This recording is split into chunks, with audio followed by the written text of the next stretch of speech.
So, but when you say, yeah, what's the point of limiting one if you don't limit the other? That's a great point. And so the law of the minimum, I think the way, I know the way, I don't know if I'll remember completely, but the way I describe it in the phosphorus book is if you want to make 8 ham and cheese sandwiches, you better have 8 pieces of cheese. You know? And if you don't, you're only going to make 7, or how many pieces of cheese you have. It's the one thing that's lacking, you know, that keeps the system from going haywire.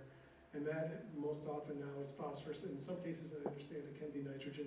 But the bigger point is, if you control one, you're controlling both in most cases. Through manure, because there's so much nitrogen in manure, through wastewater treatment plant discharges. I don't think that they should be efforts to you know, curb one or the other should be at odds with each other by any stretch. But I agree with that, yeah. No, we definitely need to control both. Yeah, and so we've, the Clean Water Act has come up a few times here, and I know in both your books, Dan, you talk about the Clean Water Act, and I'm interested, I guess, in your thoughts on the Clean Water Act has done so much for the Great Lakes and for our waterways in the United States, and you also highlight some of its shortcomings or things that, could be strengthened, particularly when we're talking about phosphorus and how we deal with it in the Great Lakes. So I'm interested if you can share your thoughts on that and, sort of what you see as, it's obviously a landmark piece of legislation that has done so much good in the United States, and like every, law of the land, there's always places where you can improve, and so interested to hear your thoughts on that. well, yeah, there's a big problem with it now, and that's its failure to adequately regulate agriculture. And at the time when they passed it in 1972 or whatever, we farmed very differently. 100 cows was a big herd. Now we have 10,000 cows in one place, in one farm. And not just one farm, these things are all over the place. And so the bureaucraties at the time was, agriculture was considered a non-point source pollutant, and that meant it didn't come out of a smokestack or a pipe, so it couldn't be capped or scrubbed. It was just diffuse pollution coming off the landscape. And that's much harder to get your hands on. It's like you can't go squeegee a cornfield. And so it was considered like too high of a piece of fruit. Is there high-hanging? It was high-hanging fruit. And we had enough low-hanging fruit to deal with at the time, so it was kind of pushed aside. Well, flash ahead 50 years, a half a century, and we're farming at a vastly different scale. And when you look at these manure lagoons, and retention ponds, they are, by definition, by common sense, point sources of pollution. And yet they're largely unregulated, and that means that the farmers have to get rid of the stuff or their lagoons will overflow, and they just put it on fields, whether the fields need it or not, and that's leading to these algae blooms that we're getting. So that's very problematic, and that's something that I would argue needs to change. I'm careful in the book, I think I say at the beginning that I'm not preaching or prescribing any path to the future. I'm just trying to lay out the problem because it's a complicated one, fascinating but complicated that too few people know about. So I don't say we need to do A, B, and C, but I will tell you about what I think we should do for at least A and B now that we're not in the book. Better regulate agriculture and look at ethanol.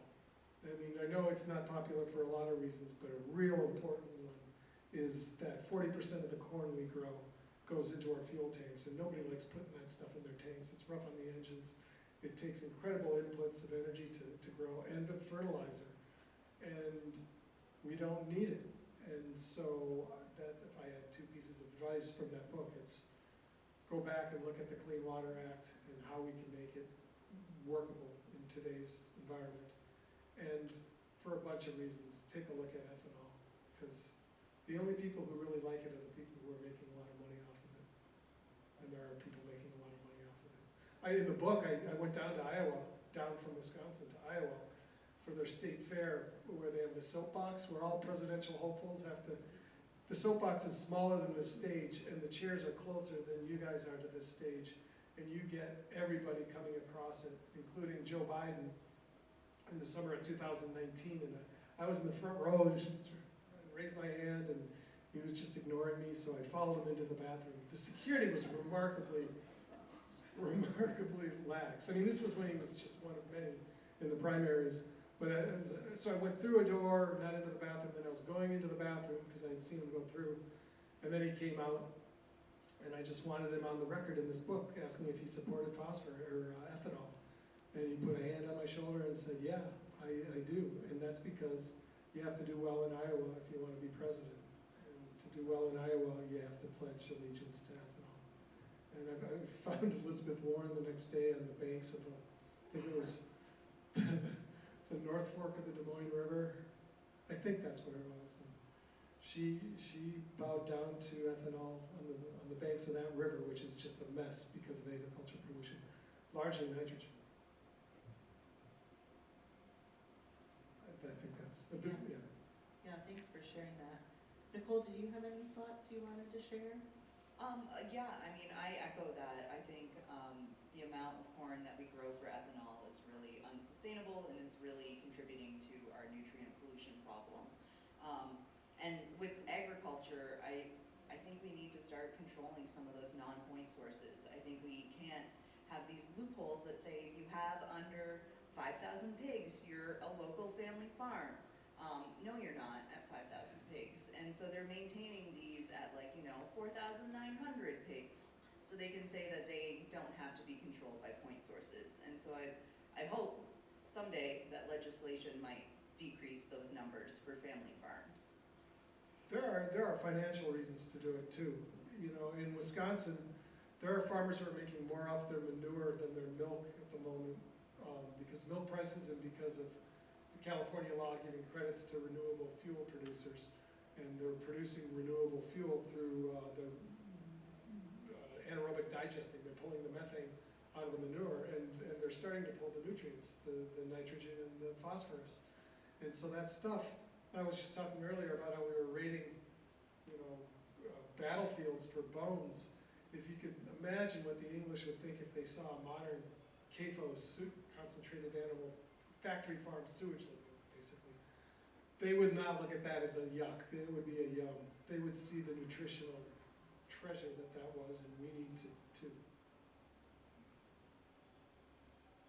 Yeah, so we've been talking quite a bit about regulation, but I also wanted to ask about, this is something that's certainly been on my mind, and I think on the mind of a lot of folks who are working to protect and restore the Great Lakes, and that's, funding for federal agencies. And so I'm interested from your perspective, Dan, and your reporting, if you can talk about, what you see the severe cuts that are happening at federal agencies. How do you see that impacting the health of the Great Lakes? I'm like everybody else right now. It's just hard to digest. It's like, well, who's gone? What's gone? We don't know how this is going to look in 2 months, let alone 2 years. But it certainly isn't a time to be rolling back regulations. That's just, to me, common sense. And I think to a lot of people, they don't know nobody knows what the consequences are going to be. But backwards is not the direction. Cole, do you have any thoughts?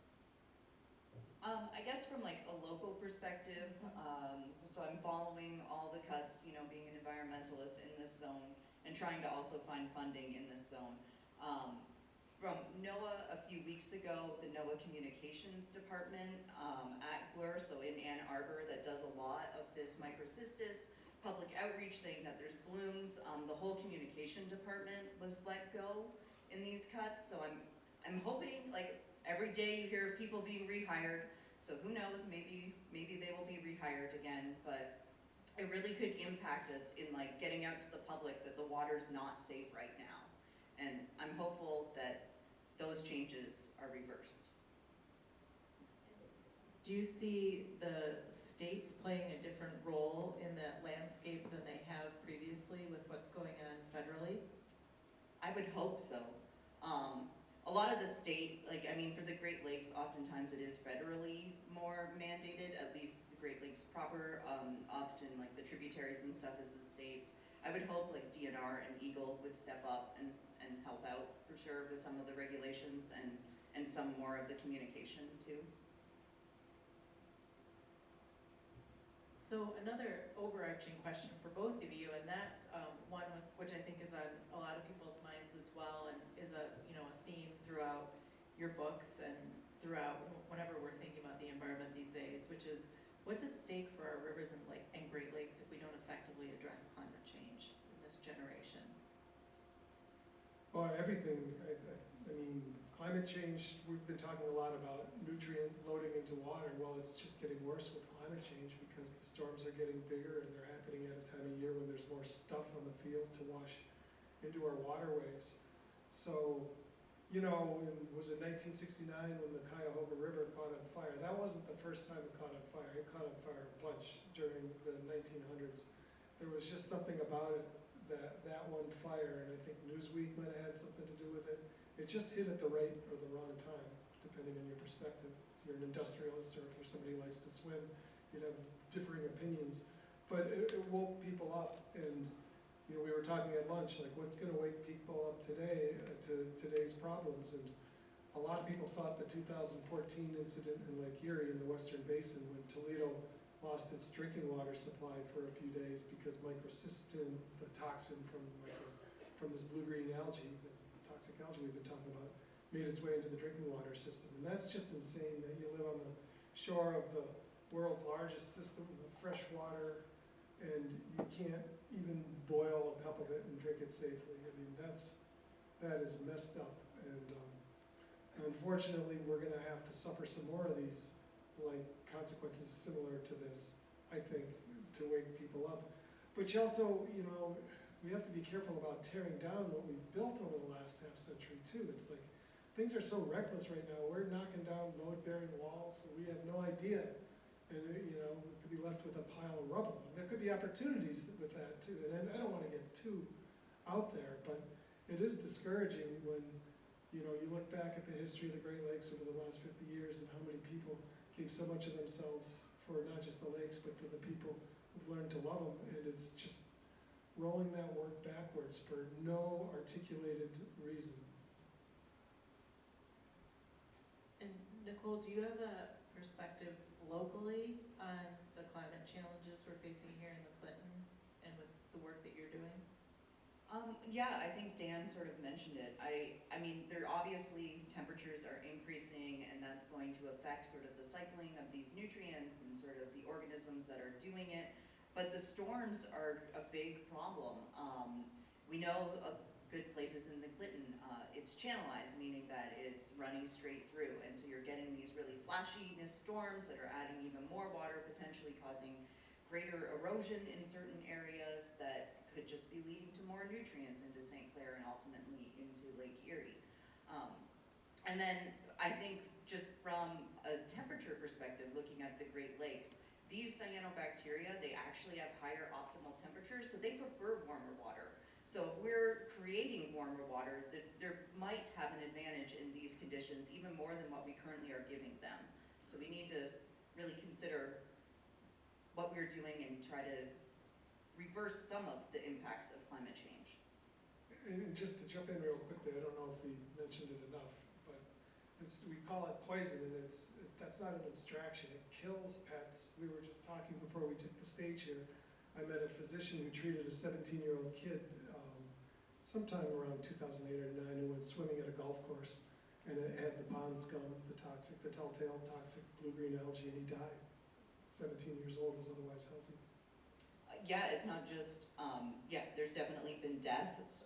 In Africa, actually around COVID, there was I think 60 to 70 elephants that died due to toxic algae being there. That was their drinking source, and they ended up going there and they all ended up dying. It might have not been microcystis and microcystin, but it was definitely a cyanobacteria toxin. So yeah, it's not just, it's us, it's animals, ecosystems, it's causing a lot of problems. Yeah, and I'm thinking back to what you said a little bit earlier, Dan, when you were talking about the amount of work that has gone in, the amount of success that we've had in the Great Lakes. Even though we are up here talking about all these problems that we have in the Great Lakes, and they're very real problems, we also have made so much progress in making the Great Lakes healthier. We were talking earlier today about the Great Lakes Restoration Initiative, which has been around for 15 years and has brought billions of dollars into this region and into this watershed to restore fish and wildlife habitat, to clean up toxic sediments, to combat invasive species. So much work has been done, and also there's so much work left to do. And so my last question before I open it up to the audience to see if they have any questions is, we're sitting here at Oakland University in a room with many young people who are thinking about their role and what their role can be in addressing the problems we've talked about today. So I'm really curious to hear both of your thoughts on what the next generation can do to be a part of the solution for improving the health of the Great Lakes and our waterways. If you have any inspirational thoughts. I mean, right now, just fight for funding. Fight for your own funds, for your own positions, and for your own programs.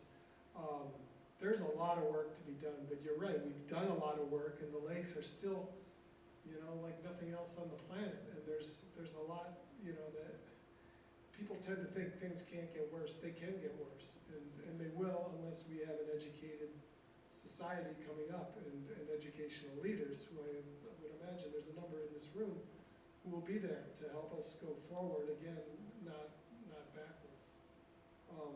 In some ways it's inspirational. It's time to really focus and not just let inertia take over. It's going to take an active commitment by a lot of people in a lot of different ways to not just fight for what we have, but to make it better.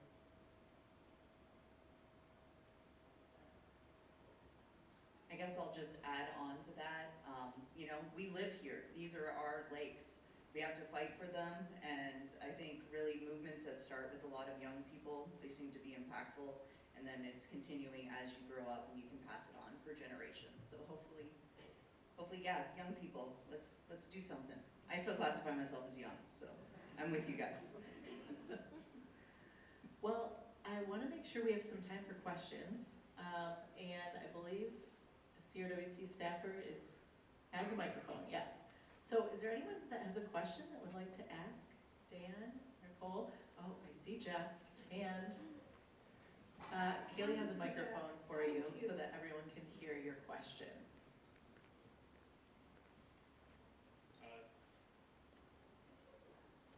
Should be on. Okay.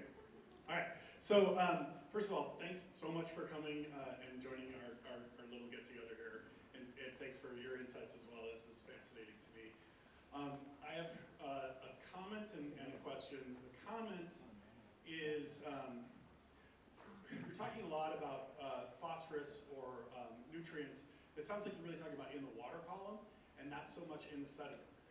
We see in Lake St. Clair, our algae problem is actually benthic, and it's feeding off of that sediment. And I just wonder what your thoughts are as far as like looking at sediment loads that are coming through the Clinton. If you know the Clinton well in the downriver part of the Clinton, it is chocolate muddy when it's going out into the lake. So I have a suspicion that we might have an issue with nutrients in that sediment bed load that's coming through that's creating our algae problems in the lake. Now my question is, years ago, the state passed a phosphorus ban for home use in fertilizers. But I don't believe that applies to commercial use. And I wonder, when you say it's all ag, well, like in Macomb County, where I'm from, we've got a lot of ag to the north, and then we've got a lot of suburbia in the middle. And in suburbia, so many people have companies that come in and fertilize their lawns. Everybody wants a great lawn. And what do you think that ratio of impact might be? I mean, isn't that kind of the similar to an ag problem? That's kind of where I'm. Thank you. I'm assuming this one might be for me more. Yeah, so except to you. real quickly, the Heidelberg University's done a lot of research Yes. in the western basin of Lake Erie, which is really the hot spot. And it's ag, it's like 80% ag, and it calculates golf courses and lawns. And I'm not saying that anybody gets a pass, but sometimes it helps to stay focused on the fruit that is lower, as far as the sediment of. Yeah, so I mean, with lawns and stuff, yes, they are spraying phosphorus on it, but a lot of the sediment that's being transported is not from lawns, right? This is stuff that is ag and that they're tilling, or it's erosion that's coming off, and it's super saturated with phosphorus. For sure, with St. Clair and Limbia, or whatever Limbia is now newly named, yeah, it's definitely getting some phosphorus from the sediment. Now, it can only get bioavailable phosphorus, so it's really depending on the biogeochemical cycles that's happening within there. Phosphorus is, we're gonna get sciencey here, sorry people. Phosphorus, once the sediments go, there's no oxygen and they become anoxic, that phosphorus can be released and really being used. Otherwise, if it's really tightly bound to that sediment particle, it's not necessarily available right away. So sediments can be a problem, but it really depends on what's going on biogeochemically, whether or not it's truly specifically from that, or if that phosphorus is more not bioavailable for that benthic cyanide. And I'll add one other thing that's kind of topical. These wake boats, they're everywhere in Wisconsin, and do you know what they are? So they're these specially designed boats that have huge ballast tanks that create 3 or 4 foot waves. They go very slow, and people can surf. But what they're doing is they're pushing the water down into the sediment and resuspending all of that nutrient loading. And it's a serious problem, and it's getting more serious by the year because these boats cost $75,000 to $100,000. So the people who have them are heavily invested in them, and also often, politically active and organized. So, and then I also have thought about the western basin of Lake Erie and thinking of it in the context of the battlefield of Waterloo and other European battlefields. And it makes me wonder if we're not going to be mining the sediment of Lake Erie for our food. So, because that's one thing we haven't touched on because it's mostly been about water quality. But at the same time, we're overusing phosphorus. We're running out of it. And there's going to come a point in the next 30 or 40 years where the main U.S. supplies will be gone for phosphorus. So for our nutritional security, we're going to be dependent on other countries. And 70-some% of the world's proven reserves right now are in Morocco and its occupied territory of Western Sahara. So We actually just found new stocks in Norway a few years ago. those are igneous, and they're not concentrated. So I mean, Yeah, no, Morocco's still a key player, and it could get geopolitical, absolutely. Yeah. But yeah, the accessible stuff. yes. Oh, question over here.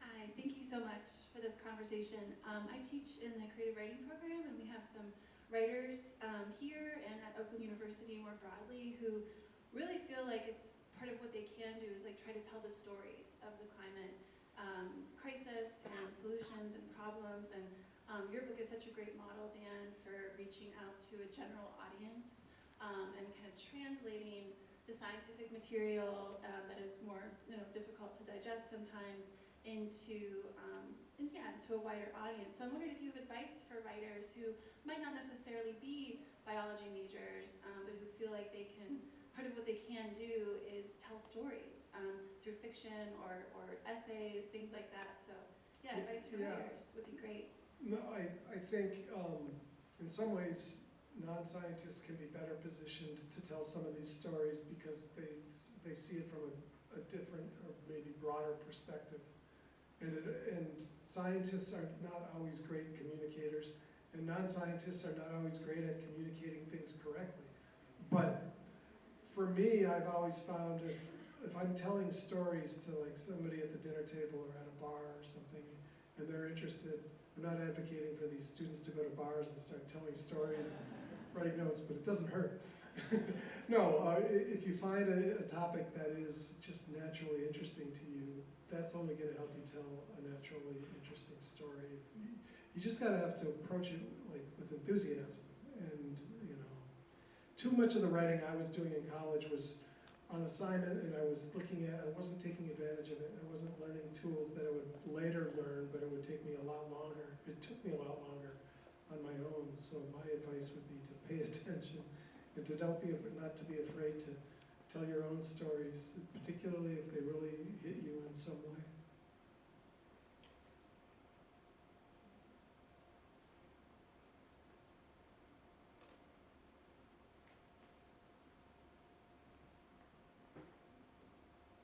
Hi Dan, my name is Jasmine. I work for the NOAA Great Lakes Environmental Research Lab in Ann Arbor, and we're being told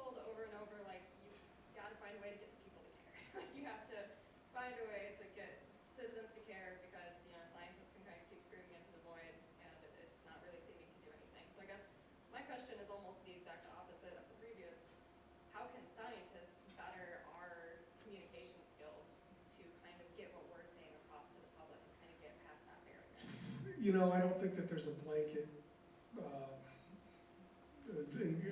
recipe for this. I think it takes trust between the NOAA scientists and the media that they're working with. I mean, this is, I don't want to sound like this is all downer stuff, but it's the reality that we're in.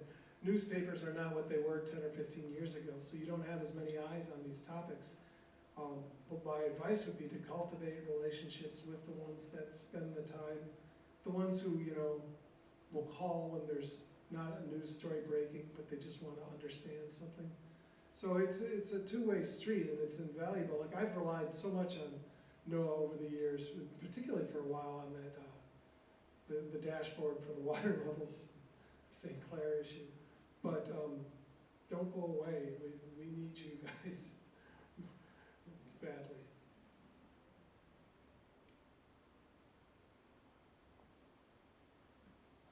Oh, question up here. Oh, I see two people. Actually, I don't have a question, I actually have a comment. So I would say in terms of cultivating relationships, I work for the Department of Defense.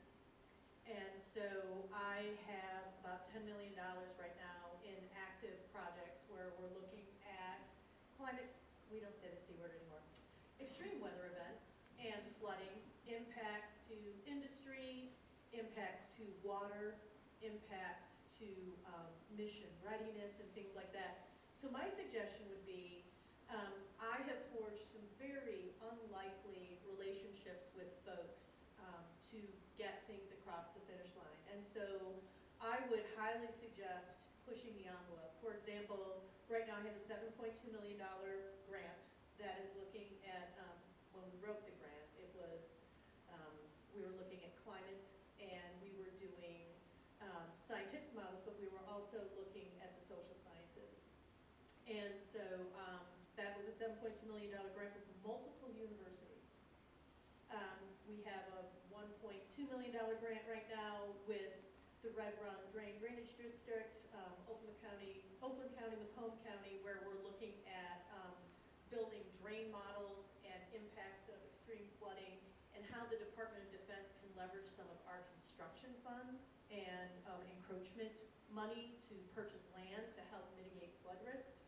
I don't know, I have a couple of going on, but what I would suggest is, especially now, the first thing would be look for unlikely partnerships and look for ways to tell the story. We always say that they age well, right? So I will have projects that we wrote that didn't age so well because we used the C word in them, and so we don't talk about climate anymore.